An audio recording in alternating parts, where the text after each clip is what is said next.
بسم اللہ والصلاة والسلام علی رسول اللہ وعلی آلہ وصحبہ اجمعین۔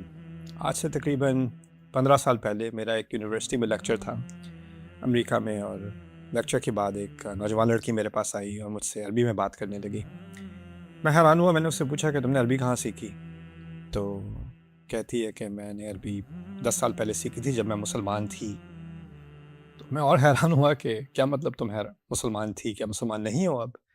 کہتی ہے نہیں، میں مسلمان ہوا کرتی تھی، میں نے قرآن بھی حفظ کیا تھا، پھر میں نے عربی بھی سیکھی تھی، لیکن اب میں مسلمان نہیں ہوں۔ تو میں نے پھر اس سے پوچھا کہ تم مسلمان اب کیوں نہیں ہو، تم نے اسلام کیوں چھوڑا؟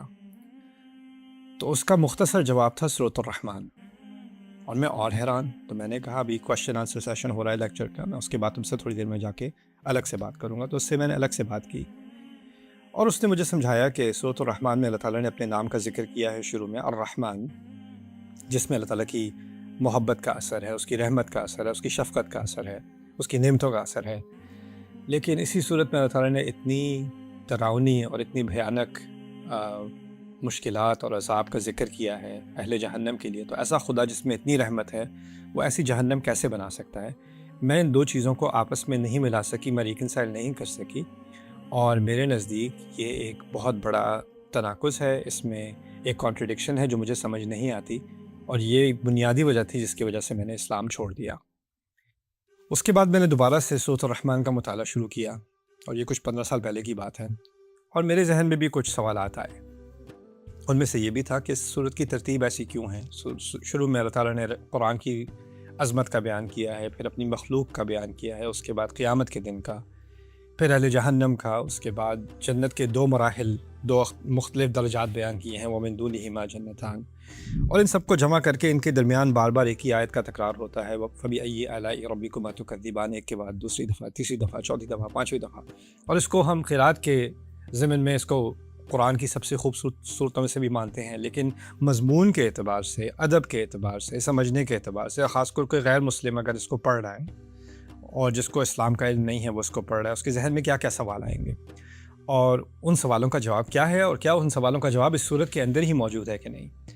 اس سلسلے میں نے سورۃ الرحمن پر انگلش میں تو کافی دفعہ لیکچر کیے ہیں، اور اس رمضان میں اس کی ڈیپر لک سیریز بھی ریلیز کر رہا ہوں، لیکن اس دفعہ میں نے فیصلہ کیا ہے کہ آپ لوگوں کے لیے اردو زبان میں بھی سورۃ الرحمن کا ایک ذرا زیادہ گہرائی میں درس مکمل ہو انشاءاللہ تعالی۔ قرآن کا فارمولا یہ ہے کہ وہ آپ کو اپنے اندر انوائٹ کرتا ہے، اس کی اپنی ایک دنیا ہے اس میں، جس میں کہہ رہا تھا، لیکن پھر وہ آپ کو باہر کی دنیا میں پش کر دیتا ہے بار بار۔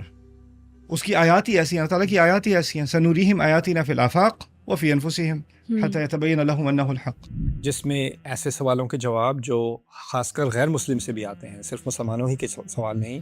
بہت ساری جو قومیں اللہ تعالیٰ نے ہلاک کی ہیں تو ان کی وجہ یہ بیان کیا کہ کذبت آدم و ثمود، تو ایک طرح سے ایک ڈانٹ والا ایکچولی فیکٹر۔ کذبت پچھلی صورت سے کنٹینیو ہو رہا ہے۔ ابھی اس بات سے مجھے یہ بات یاد آئی، جو پچھلی والی جنت تھی جو کلائمیکس پہنچ گیا تھا، وہاں پہ تو رب سے ملاقات کی بات نہیں ہوئی نا؟ نہیں۔ اور اس صورت کی عجیب ترتیب کے بارے میں، اس کی خوبصورت ترتیب کے بارے میں، اس کے مضامین کے بارے میں، اس کے آپس میں تناسبات کے بارے میں، اور اس کی حکمت کے بارے میں ایک گہری بحث ہو انشاءاللہ تعالی۔ ابھی تک ہماری کامیابی کہ ہم قرآن کی پوری حکمت کو ایکسٹریکٹ کر سکیں، وہ ہمیشہ نامکمل رہے گی، وہ نامکمل ہی ہونی تھی، ورنہ ہم قرآن کے ساتھ ہمارا وہ لگاؤ نہ رہتا۔ اور ہر جنریشن آئے گی وہی تفسیر پڑھے گی، لیکن اس کے تدبر میں تھوڑا اضافہ ہو جائے گا۔